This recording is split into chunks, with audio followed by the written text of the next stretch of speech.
since Jamie's the affirmative, he'll start. But before we hand it off to Jamie, I will read the verses that they will be discussing tonight in Daniel 9.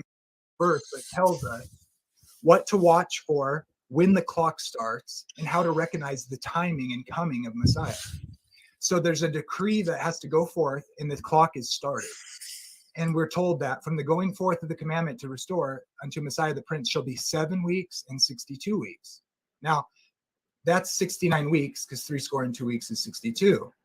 So we should be watching for a decree given from a king, and there's 4 possibilities in the Bible that's recorded from, Cyrus, Darius, and Artaxerxes has 2 different decrees recorded.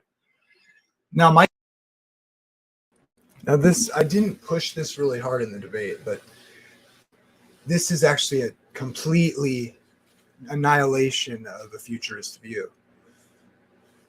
And so I'm going to emphasize it here. Merritt doesn't even have a decree date.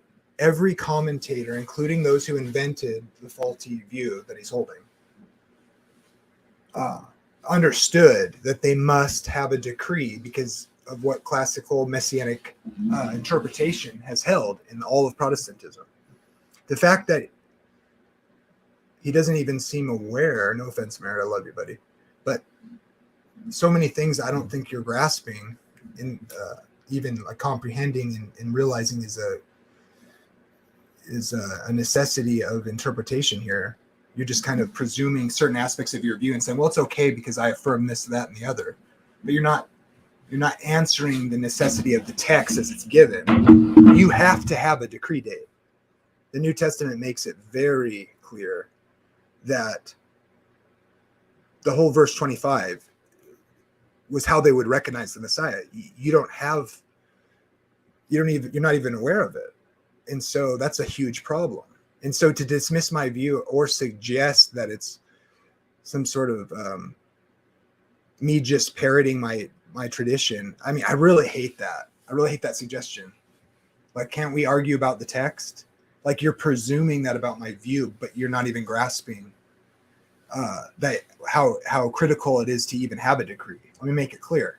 There's only one decree that works, and it puts Jesus in the 70th week. And he did confirm the covenant. And he did end animal sacrifices as assigned by God on that date, 3.5 years into the 70th week from the decree. Jesus ended sacrifices for sin by ratifying the covenant, changing the covenant to the new covenant, which the book of Hebrews makes clear. So look, there's only one decree that works for his arrival, and he arrives right at the end of the 69th week, like the text says. 3.5 years later, he puts an end to the covenant that God gave to deal with sin, and sin no longer was removed by God. As soon as Jesus dies on the cross, animal sacrifices have no purpose. Jesus died right in the middle of the 70th week when he confirmed the covenant by his death. In the middle of the 70th week when he made the new covenant come into the world. That should be an end to the debate. There's one decree that works. Jesus comes right, like the text says, at the beginning of the 70th week. He dies 3.5 years later, putting an end to the animal sacrifices right in the middle of the 70th week, which confirms the new covenant made with the people, and it goes to the whole world at the end of the 70th week. How that isn't and then how you would read this text, knowing the immediate context of this whole prophecy is about Messiah. How you would read it as an antichrist somehow in the language of the New Testament is baffling to me. In fact, it's impossible, and I'm going to just assert it very firmly. If you understand the text, there's no getting around it. There's nothing in that context to make you think that some future antichrist. That is a total construct. If you don't grasp it, then learn.